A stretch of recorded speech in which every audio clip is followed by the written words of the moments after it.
Hello, everybody. Good afternoon. I think it's about time. It's already past 1 o'clock. For those who are watching in the Facebook of the ICT Luzon Cluster 3, welcome. And for those who are in the Google Meets, welcome also. So just a few reminders po para sa ating webinar for today. Walang iwanan sa ICT, Civic Technology in Making Inclusive ICT Solutions.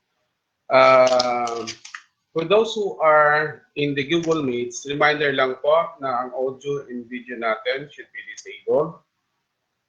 And for any questions na kailangan ninyong itanong, you can just type it in the chat box for those in the Google Meets, and for those who are in Facebook, just write your questions of the comment for our speaker to see and to answer your questions. Thank you po.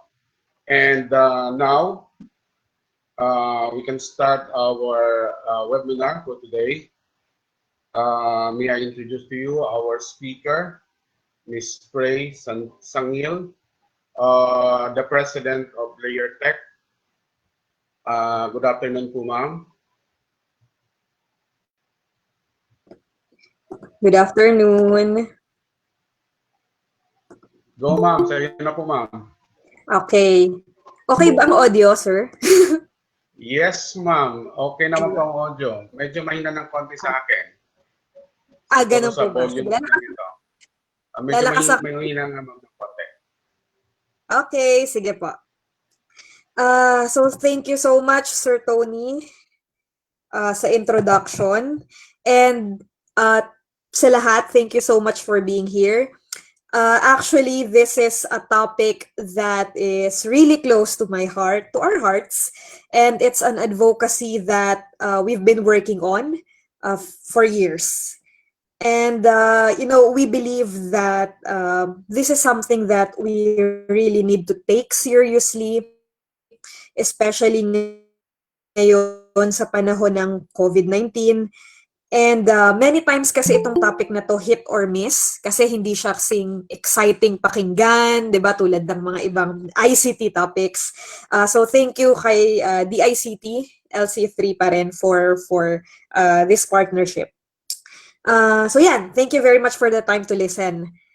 Siguro start So I'll first briefly introduce myself and Layertech. So I'll be the speaker for the next 1 hour or so. I am Frey Sangil. I'm co-founder and the current president of Layertech Software Labs Incorporated. So Layertech, what we do, Layertech is a research and development company, private kami, and we work a lot on advocacy projects. And one of them is promoting inclusive digital solutions for the community. Kasi napapansin namin na kami mismo may mga first-hand experience yung aming teammates na yung benefits ng technology, ang ganda-ganda, lagi tayong nag-uusap.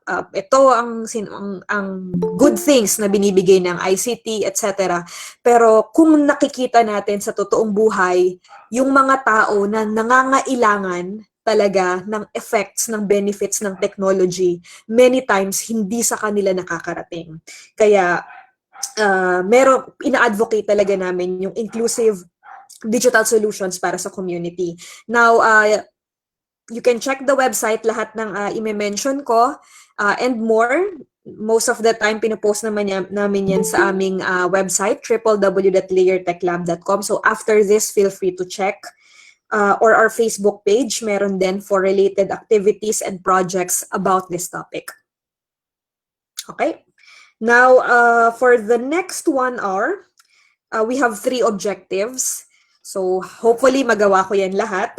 So, una, I would like to introduce, quote-unquote, dark side of ICT and its implementation in the new normal. And hindi lang actually new normal, talagang sa buhay, sa lahat, this is applicable. Number 2, and how and why we should not let this happen. Bakit hindi, why we should do something about this, di ba? And number 3, I will be giving a list of things to consider for developers and IT practitioners or decision makers, educators, lahat, to help, what we can do to help bridge the gap. So ito yung ating overview. So ito ang aking design for this. So first, I will be talking about the critical role of ICT and developers in the new normal. Number 2, yung gaps na nagko-cause ng divide na ito. Number 3, consideration. So ano ba yung mga makakatulong sa atin or consideration para mas maging effective at inclusive yung ating mga gagawing solutions, i-deploy na technology or mga software na i-develop natin. And I will also give a brief introduction to Civic technology. Brief lang kasi most of the i-discuss ko naman is part of Civic technology. And then I will be throwing some links and resources if you want to know more and possible opportunities. Okay? So yan, sabi nga ni Sir, if you have questions or comments o suggestions at any time, okay lang, feel free to interrupt. Kung may bigla lang kayong maisip, feel free lang na i-chat nyo sa chat box. Kasi I will be looking at that from time to time, tapos itatry kong sagutin as we go. Para wala talagang naiiwan sa ating discussion. Okay. Okay, so let's start. All right. So here, familiar pictures. Puro pictures to kasi yeah, mas descriptive tayo. Yeah. Nawala daw ang PowerPoint. Totoo ba? Wait lang ha. Yan, mga ganyang bagay. If may issue, paki-chat lang. Your screen is visible. Nakikita ba yung PowerPoint? May nagsabing nawala daw eh. Yes, ma'am, kita po. Ayun, kita. Okay, buti naman. Sige, start na tayo. So, ayun. To begin, I want to put ICT muna, Information Communications Technology, into context. So, right now, nasa gitna tayo. We're in the middle of what we call the new normal, di ba? So, in the middle of this COVID-19 and all the challenges that we face, we can see and feel firsthand how critical ICT is sa buhay natin, 'di ba? Sa survival natin.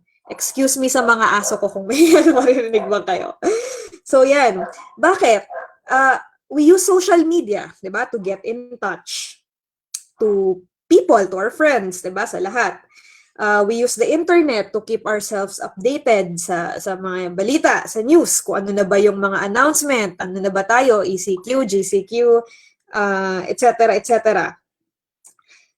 We use apps, diba, to get groceries, to get food deliveries. So, because of that, we can minimize the need to go outside. And, diba, yung reduce the risk of exposing ourselves. Now, a lot of us, hindi man lahat, pero we work from home. So, freelancing. Ba yung iba, they do it full-time. So, hindi na sila lumalabas. Kumikita sila. May iba naman na part-time lang. So, tulad ako, di ba? Nakakapagtrabaho ako partly sa bahay. So, yung arrangement na ito, hindi natin maipagkakaila na it reduces the risk for us yung to be exposed sa virus. So, noong unang panahon, nung wala pang ICT, wala ito. So, definitely, contact tracing, telemedicine, yung mga sa mental health, di ba? Nakakapag-therapy sila online or at least nagkakaroon ng support online. So, talagang, di ba, ramdam na ramdam natin more than ever yung role kung gaano ka-critical yung ICT. Ngayon, I think it's best to explain if I'll tell a story na lang. So, blind items na lang sila. Wala silang pangalan, pero commonly na nangyayari to sa bansa natin or sa mundo. So, let me tell you a story. I have here the picture of two kids. Yan. Yung isa, pareho silang nag-aaral, magkaklase sila. Same grade. And then, one day, COVID happened. Ayun. Ngayon, because of digital technology, because of ICT, kahit nasa bahay lang, nakakapag-aral yung iba. Di ba? Maganda yun. So, tulad na itong ginagawa natin, we have a webinar, we have e-learning modules. Ngayon, yung isa, meron siyang access sa tablet, meron siyang decent internet. Ngayon, yung kaklase naman niya nakatira sa remote area, walang internet, walang signal, minsan, hindi pa sila nakaka-afford ng smartphone. Okay. Ngayon, lagi nating naririnig, di ba? Many times, kahit ako, minsan nagigilty ako kasi pumapasok yun sa isip ko. Anong problema? Yung kaya, di mag-aral. Yung hindi kaya, o di pahinga muna. Di ba? So, kung iisipin natin, madaling sabihin, pero assuming dito sa dalawang bata, okay, pag yun ang nangyari, yung isa, makakagraduate ng maaga. Di ba? Yung isa, sige, pahinga muna. Siguro pwede siyang tumulong sa bahay or sa magulang. Minsan, nag-iisip ng paraan para magkaroon ng laptop, ng phone, di ba? So, yung isa, nakagraduate. Tapos yung isa, syempre, na-late siya. Now, dahil nakagraduate ng maaga yung isa, that kid was able to work. Ay, walang PPT screen. Wala. Okay ba? Nakaka-present na ba? Ayun. Meron na. Yes, ma'am. Meron po. Ay, salamat. O sige, sabihan niyo lang ako ha para ayusin ko. Right. Nasa na ba ako? Yan, nasa ending na.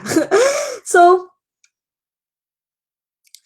naka-aral siya ng maaga, nakatapos siya, nakatrabaho, and needless to say, the opportunities na naging accessible sa kanya, dumadami. So, habang dumadami yung opportunities na nagiging accessible sa isa, mas kumukonti naman yung opportunity dun sa naiiwan.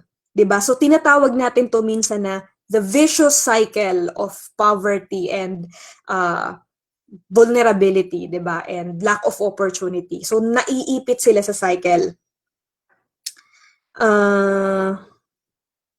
Okay. May picture na ba? Wala na naman daw eh. Ay, may picture, may presentation. Or try nyo i-click dun sa presentation. Oo, hindi sa picture ko, yung sa presentation. Kasi dalawa ata siya eh. Ayan, okay. Sige, so diretso na tayo. Uy, thank you sa mga chat support. So, yon. Ngayon, nasa na ba ako? Ngayon, sometimes, we hear beautiful stories about how people worked extra hard despite poverty, yung mga success stories. Yes, maganda yon, nakaka-inspire nga naman. Pero, in real life, it's not applicable to many. So, marami sa atin, yung circumstance nila, hindi talaga sineswerte. So, nakakalungkot. Ngayon, sa kwentong ito, ano yung isang major catalyst bakit nangyari yung divide na yon? Simple lang, di ba? It's computer.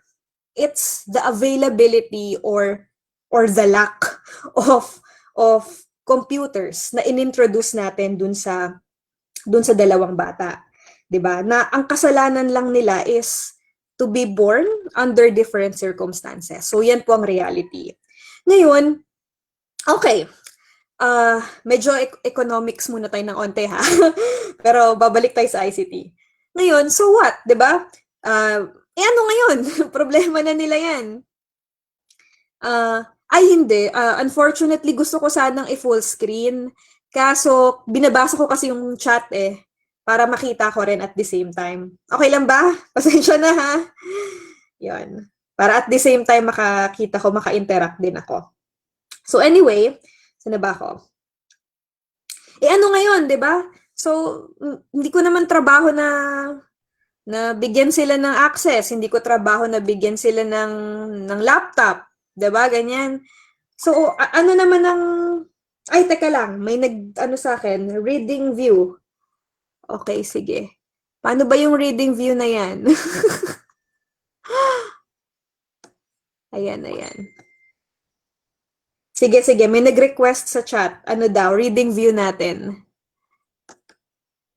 So, saan na nga yun? Hala? Balik niyo po sa view, ma'am. Sa view, ayan, sige. Thank you, support. Tapos, Sa left side po, ma'am. Ayan. nakita. Yan, better. Ayun, yun naman pala eh. Sige. Better, ma'am. Better po. Sige, sige, sige. Balik tayo. Balik sa... Yan. Okay, so thanks. Basta mag-message lang kayo kapag may ano.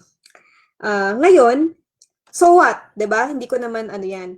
Well, you know, studies in various fields, experts, they argue that inequality is actually detrimental sa society natin.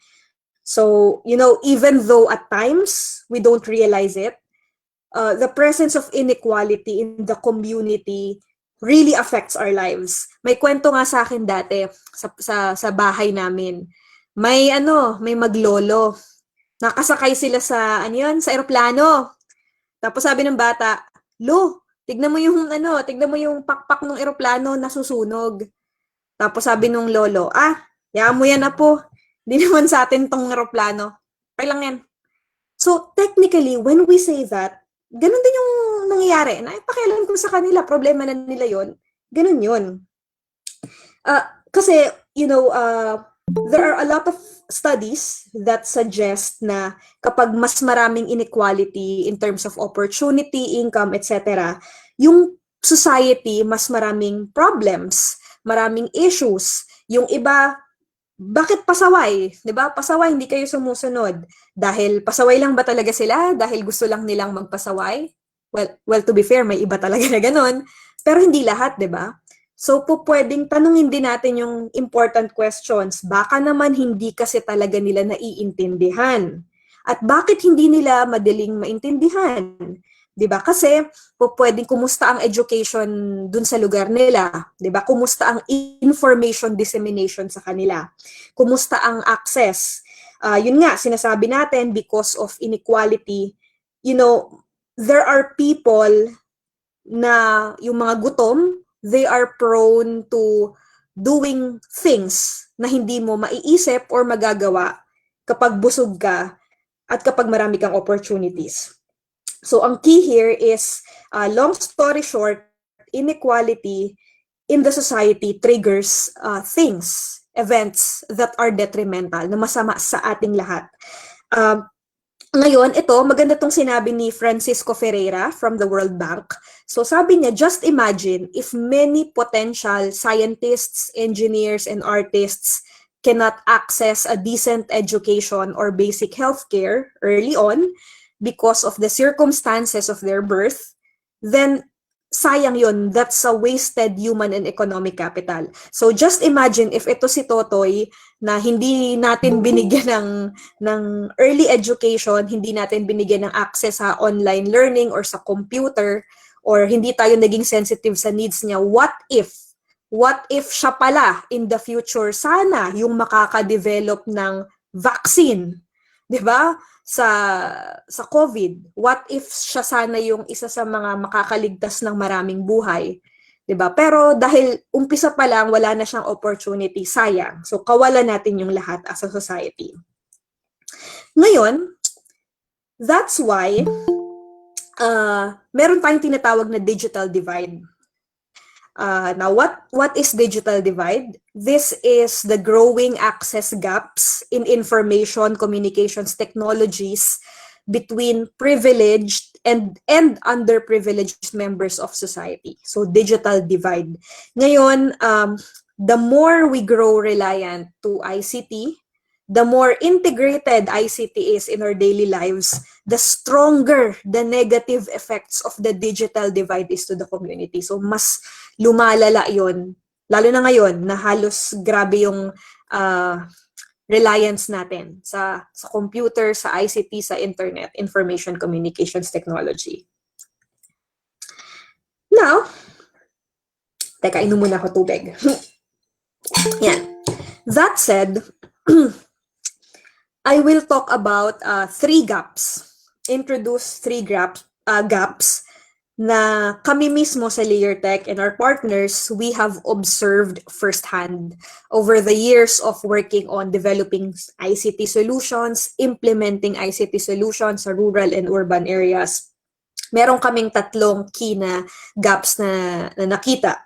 So, una-una, first and foremost, infrastructure. Yan. Power. So, okay, gagawa ako ng technology. Kumusta ang power ko?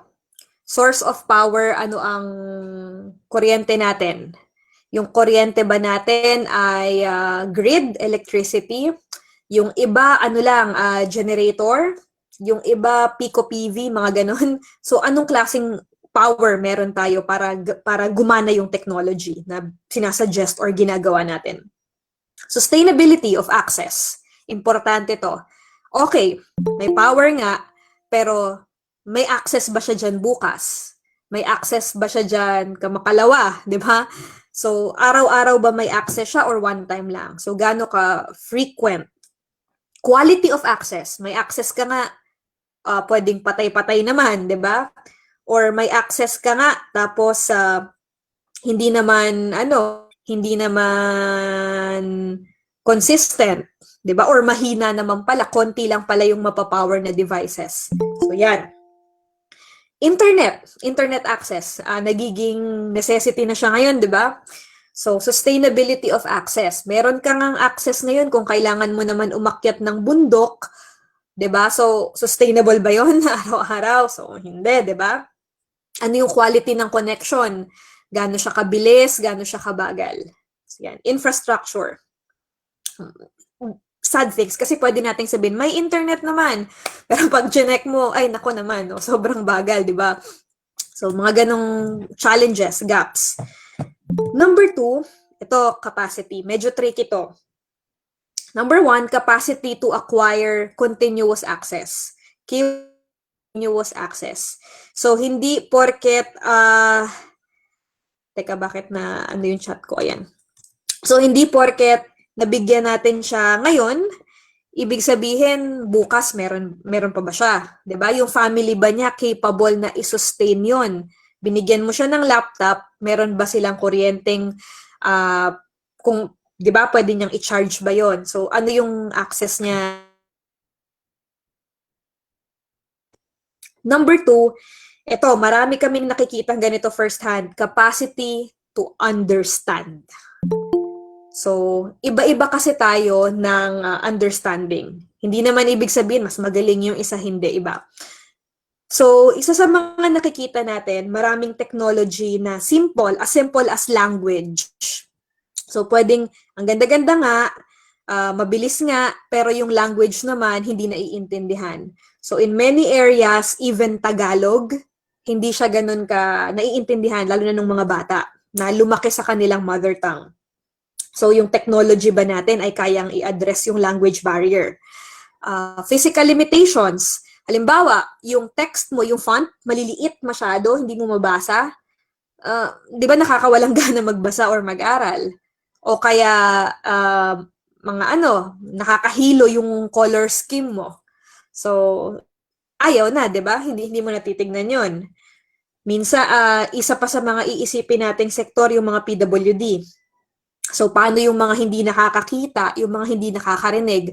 Talaga bang wala na silang access dun sa technology na i-deploy natin?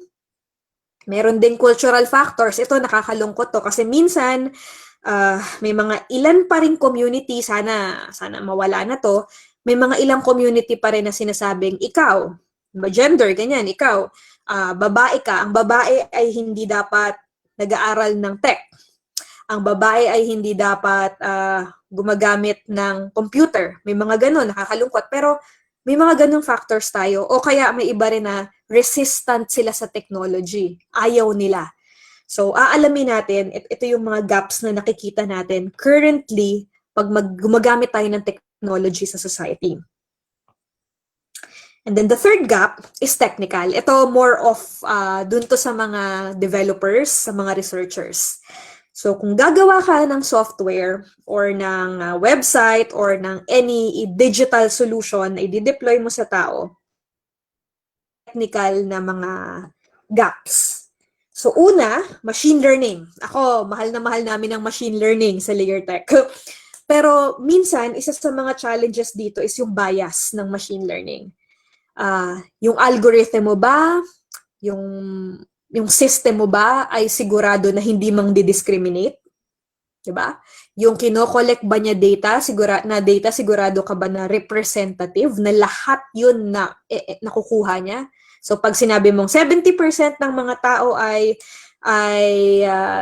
sabi nila okay daw ito, pero hindi pala nakuha yung talagang the population that matters or the samples that matters, 'di ba, mahirap, magiging skewed din yung ating decision making. So yan, mga iisipin din natin kapag gagawa tayo ng tech or magpo-program tayo. Bad system designs. Ito, pag system designs, hindi lang siya sa software, pwedeng pati sa implementation. So that widen the access gap. So for example, okay, lahat tayo mag-online, yung wala, edi wag bala kayo sa buhay nyo. So, di ba, naturally, ini-exclude na nila yung mga walang access doon. High memory consumption, ito, common ito. Nakikita namin to palagi. Maraming magagandang apps, maraming magagandang software na ibibigay sa rural areas. Totoo, nakakatulong, ang ganda. Pero, sobrang bigat ng memory. So, ang nangyayari tuloy, gumagana lang yon sa mga mabibilis na phones, top of the line. 90% ng mga gumagamit sa rural areas, yung smartphone nila ay hindi mabibilis. So, sayang din. So, yan na sa developers, yung memory. Interface. Yun, yung user interface natin. UX, design. So, yun nga, yung sinasabi ko, minsan, ang ganda ng content mo, pero ang liliit ng fonts, hindi na nababasa ng tao. O kaya nakakahilo yung mga kulay. Minsan may mga mental issues pa, mental health issues yung mga bata na halimbawa, di ba may mga iba na trigger sila ng nakakalito na yung mga kulay, ganyan. So, hindi rin nagiging okay sa learning o kaya sa interface. So, yung mga ganyang bagay, maliliit mang isipin, pero napakalaki po ng nagiging effect niya. So, yon, di ba? And then finally, device compatibility. Ito common to. Magdi-design tayo for computer, tapos mga mobile pala yung gamit nila. So, hindi mo nababasa, wasak-wasak yung format. Yan, mga simple things, pero very malaking nagagawa nito sa effect ng technology. Okay. Now, speaking of bad design, familiar ba kayo dito sa sa Cobra effect? Yan. So ito, lagi ko tong sinasabi, kinikwento pag ako kapag nagto-talk or ganyan. Actually, itong Cobra effect is more of mas marinig nyo to sa economics, ganyan, sa system design, ganyan. Pero very applicable siya dito sa sa example in terms of bad system design. Ito kasi yung kwento magandang kwento nito eh.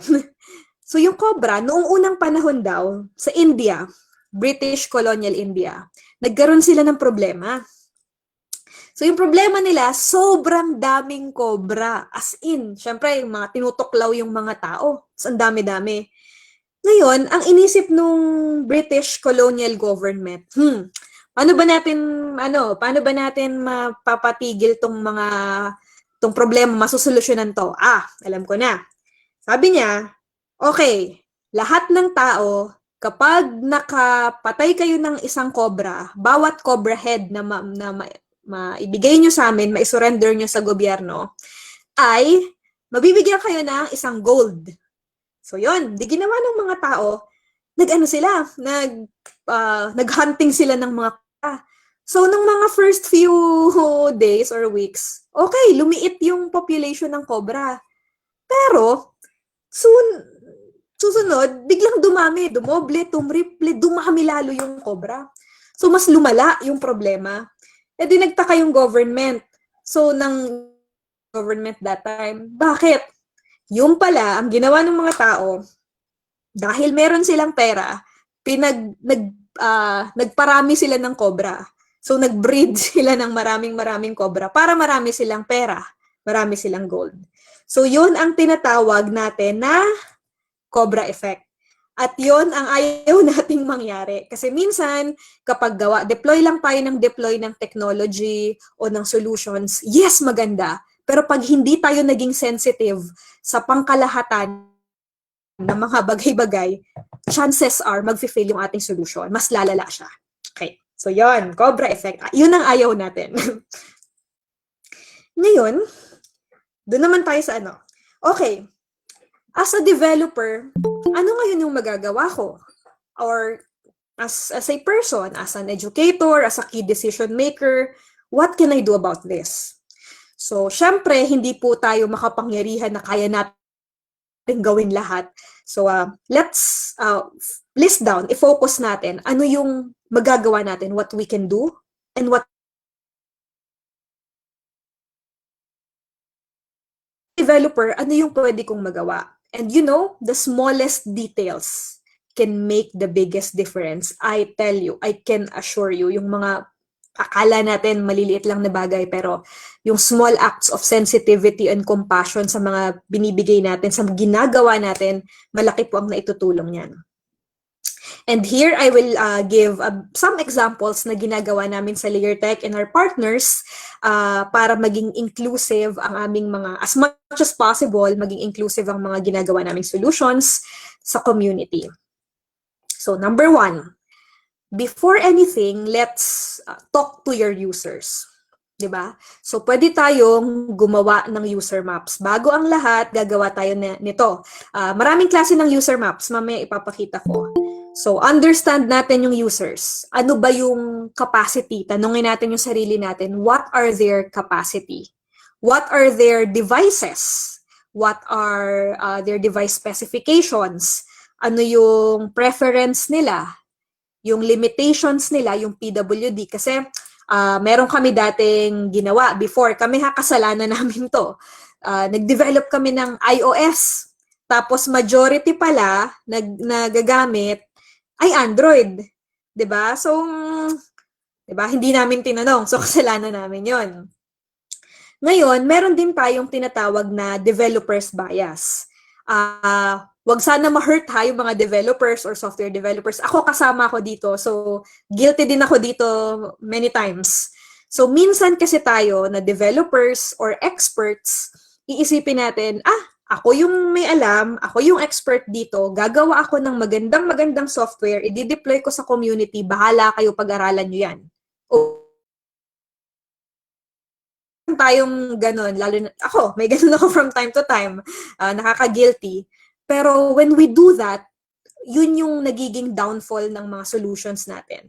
'Di ba? So, mahalaga talaga na we really take the effort, make the effort to understand our users, to talk to them and consider what they're saying seriously. So, wag tayo lang maging defensive, talagang pakinggan natin. We make a list of key design considerations. So, gumawa kayo ng listahan. Ano yung mga negotiable, non-negotiable, ano yung priority. Ito, dapat talaga itong malaman nila. Ito, dito masyadong importante.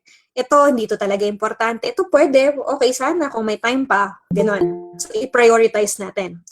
And also, it helps na, sa marketing, di ba, lalo na yung mga startup, laging ang, okay, we understand our target users. Many times, it also helps to reflect kung sino yung hindi natin target users. Kung sino yung hindi mabibigyan ng access sa technology natin at bakit. So, yung ganyang thought, yung ganyang consciousness, malaki po ang magagawa niyan. Ito, example lang to. Maraming klaseng maps na pwede nyong gawin. Pwede kayong mag-develop ng sarili ninyo. So, ito, example to ng empathy map. Nakuha ko to sa Adobe Vlogs. Yan. So, normally makikita nyo to sa UX design. Yan, mga journey maps, pero pwede nyo rin siyang gamitin sa implementation or kung magde-decide kayo which technology to deploy, kung anong technology yung best gamitin. So, halimbawa, itong empathy map, meron kang user, tapos yung user, ano yung pangalan niya, iisipin mo, isusulat mo ano yung mga tasks niya, ano yung feelings. Yes po, totoo yan. Same talaga siya sa ano natin. Feelings, ano yung influences, pain points, overall goal. So yung ganyan, gagawa lang tayo ng hitsura ba, before we decide on anything. Kasi malaking-malaki ang nagagawa niya pag we create this before tayo mag-decide sa kahit ano. Okay. Tip number two. Yan. Infrastructure assessment. So, ito yung question. Kailangan mo ba talagang gawing online yung software mo? Kasi, kailangan mo ba talagang gumawa ng app? So, hindi ba pwedeng browser na lang? Kasi syempre, pag may app ka, i-download mo pa, di ba? So, ano ba talaga? Kailangan absolutely necessary ba talaga na gumawa ka ng separate app? So, kung oo naman, bakit hindi? Sige, go. Kasi gumagawa kami ng ganun. Minsan, nagkamali na kami dyan. Ano yun? Gawa tayo ng app dahil naisip lang namin, sige, maganda to. Without really studying yung user base, kung sino yung maapektuhan. So, kaya naman pala gawin ng isang website, ba't pa ako nag-app? Yung mga ganun, di ba? So, as much as possible, make it as simple and as functional. And then, in case of a power system fail, ano yung plan B ko to ensure access? So, ngayon nagdadasal ako sana hindi mag-brown out. Kasi naka-broadband lang ako. So, yung mga ganon. Yung internet access. Meron kaming ginawang solution dati, app. So, nag-umpisa kami as online siya. Tapos, okay lang naman. Alam mo, okay lang naman yung app. Walang problema as long as functional naman siya. No probs. So, gumagawa kami ng app. Gumawa kami ng app dati. Ngayon, napansin namin na majority nung gusto naming mag-access doon ay offline talaga. Talagang hindi naman kasi kailangan niyang maghumugot ng ang ginawa namin, half-half. So, meron siyang online, tapos may mga, kung ano yung pwedeng i-retain sa offline, ni-retain namin para kahit wala silang internet, makukuha nila yun kahit papaano. Tapos kung may available na internet, kasi minsan may mga hot internet spot sila, pupunta sila doon, tsaka na ma-update. So, yan, sir, pwede po kayong gumawa ng app sa students nyo. Okay naman po yun, walang problema.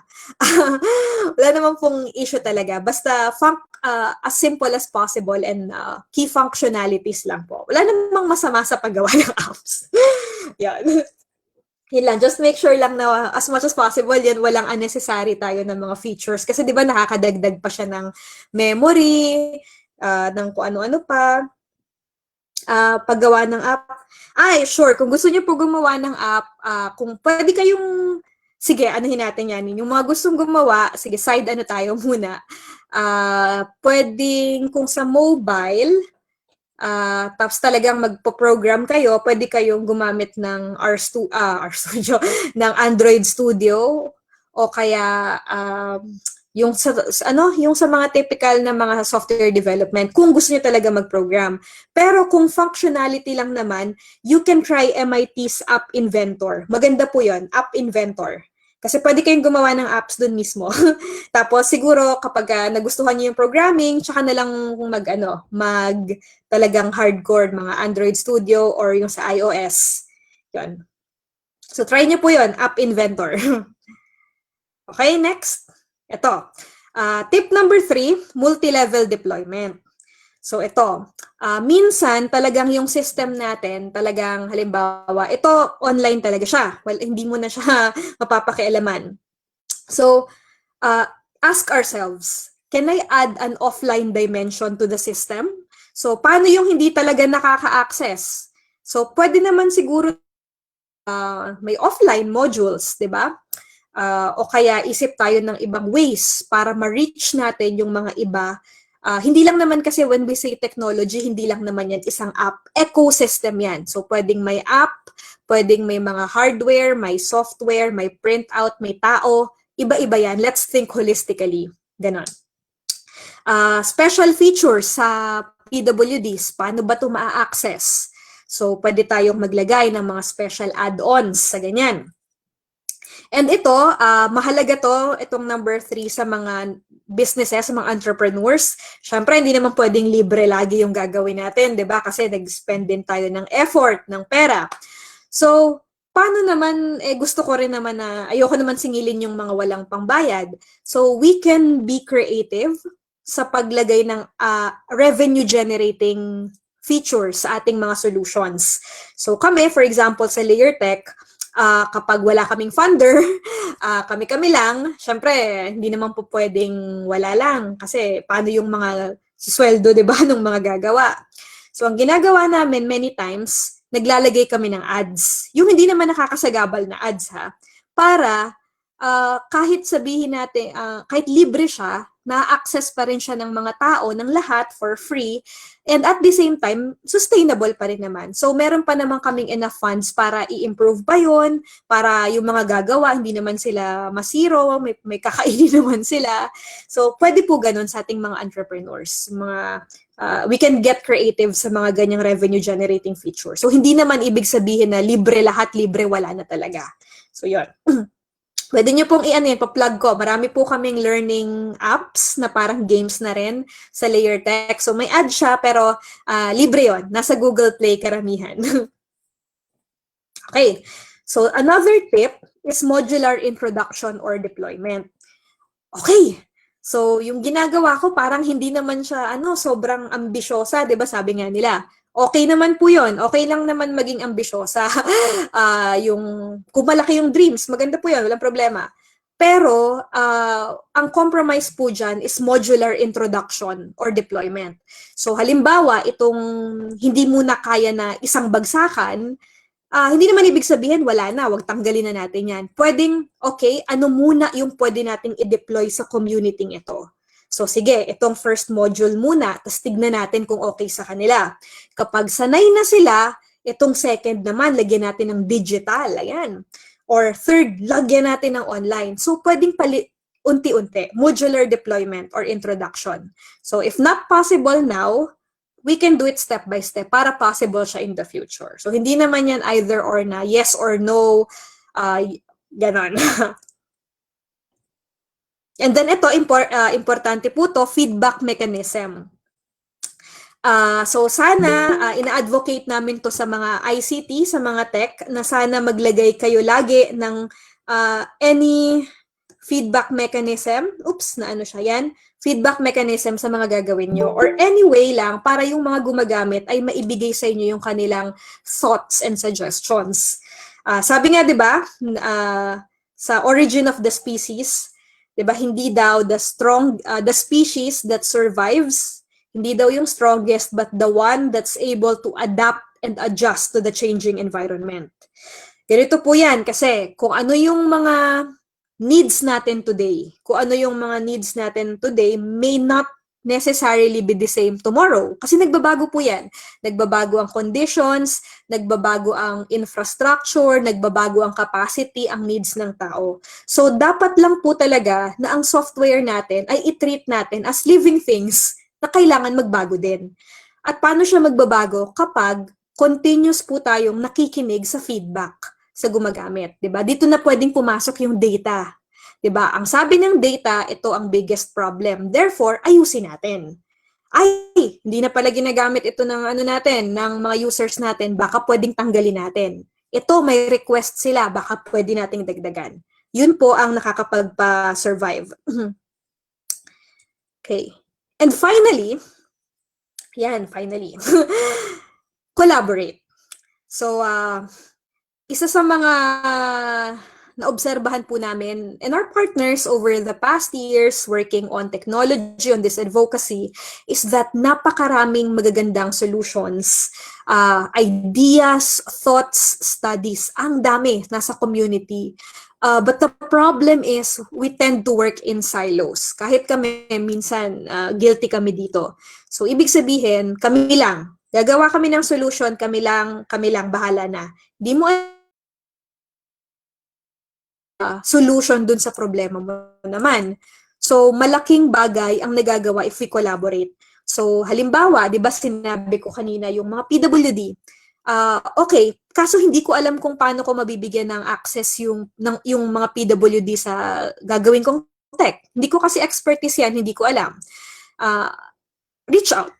'Di ba? Maraming CSOs, maraming NGOs, or even sa government natin, pwede tayong magtanong, 'di ba, sa mga advocates, magtanong tayo, mag-reach out tayo. Uy, paano ba ito magiging inclusive sa sa mga PWDs? Ano sa tingin nyo? So malaking bagay po ang nagagawa nun when we collaborate.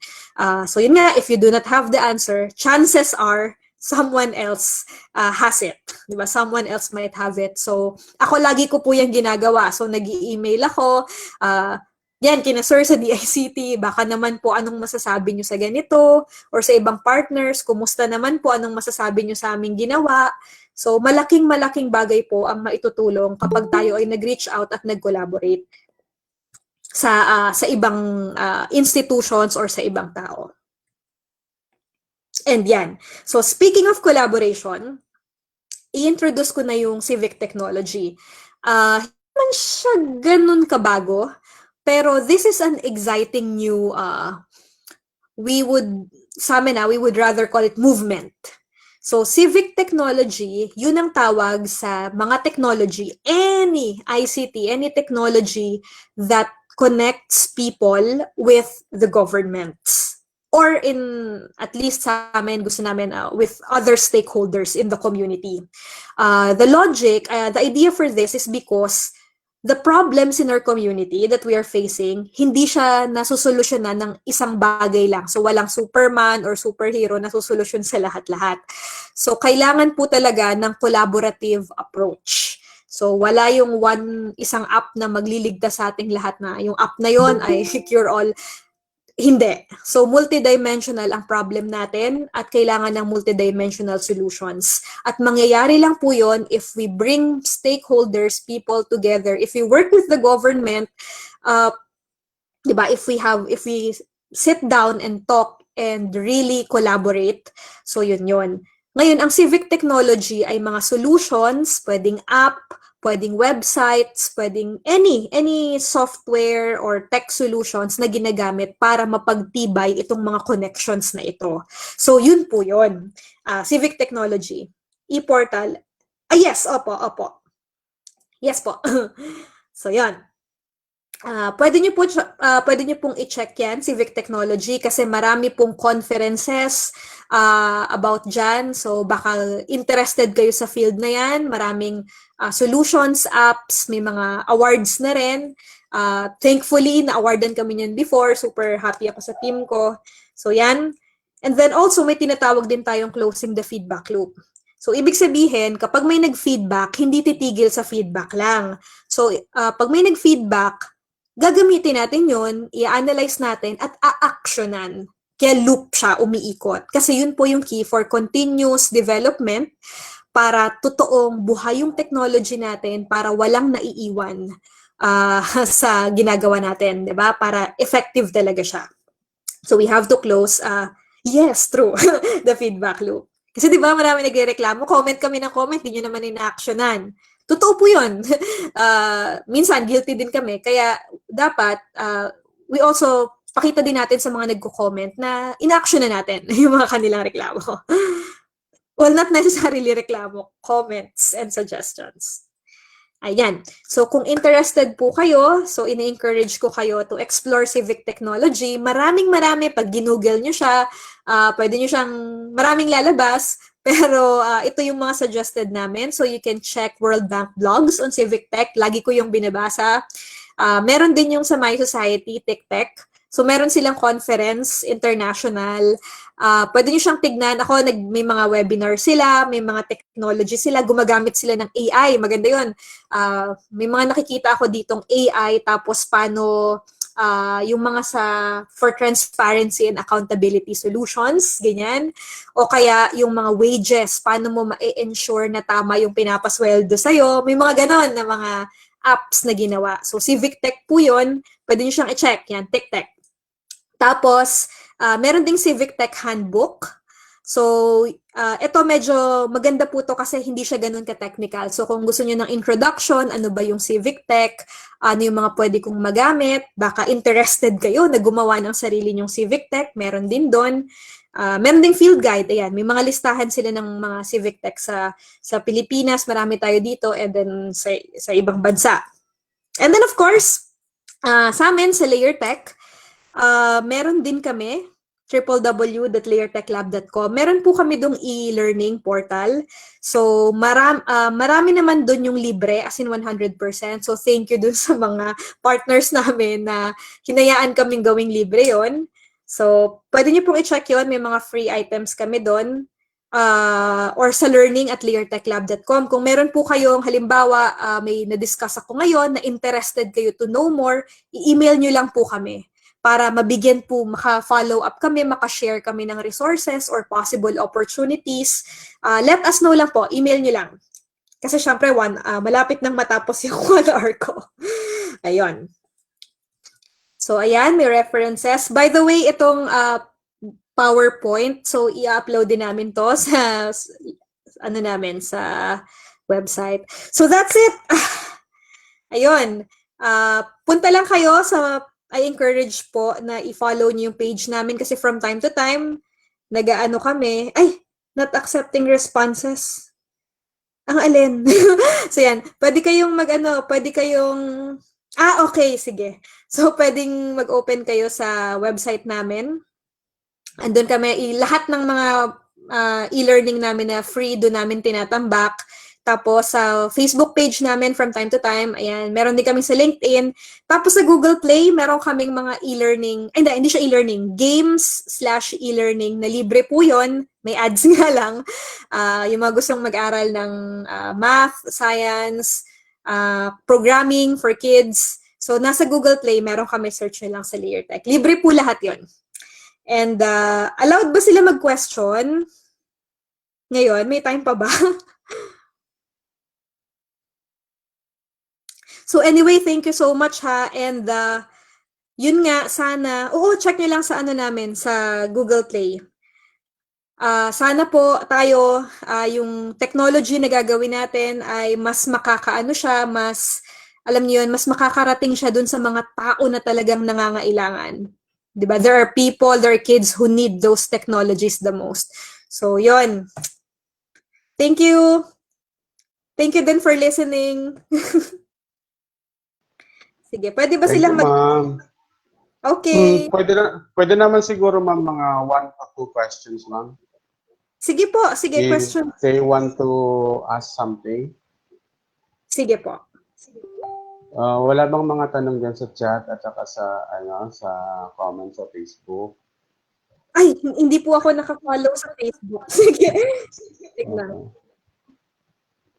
So far, wala naman lumalabas dito sa chat natin ng mga tanong.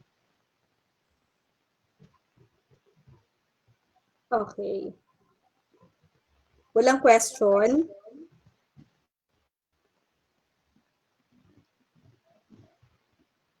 Panay thank you na ito, ma'am. Wala nang mga tanong Pero kung may question na lang, message lang po sa page namin or sa email. Anytime. Marami naman pong volunteers, advocates na sasagot sa kanila. Ay, ano yan? Best way para ma-deliver. It depends. Yan, balik tayo. I-assess muna natin best way to deliver ang ICT tool. Unang-una, kailangan siguro nating alamin, yun nga, sino yung target, siguro, sino yung gusto nating gumamit, gawa tayo ng user map, 'di ba? Tapos minsan kasi pwedeng sa software siya, pwedeng online pala, pwedeng according sa survey natin, mas maganda pala kung face-to-face. Pero wag muna ngayon kasi may COVID. So, pwedeng Facebook. It really depends. So, ang suggestion ko po ay user map po muna tayo. Anyway, kung meron po kayong gustong i-consult sa amin, lalo na ngayon na COVID, pwede po kayong mag-email lang. Marami po kaming partners and volunteers and advocates na sasagot. Sure, sige, thank you. Uy, thank you din sa pag-attend. Tsaka, Sir Tony, thank you. Yes, ma'am. Thank you very much, ma'am. Sige po. Wala na yata. So doon na lang siguro ma'am sa site niyo kung may mga additional tanong regarding your Yes po. dun sa mga discuss natin. Yes po, sir. So salamat sa lahat. Thank you. Bye.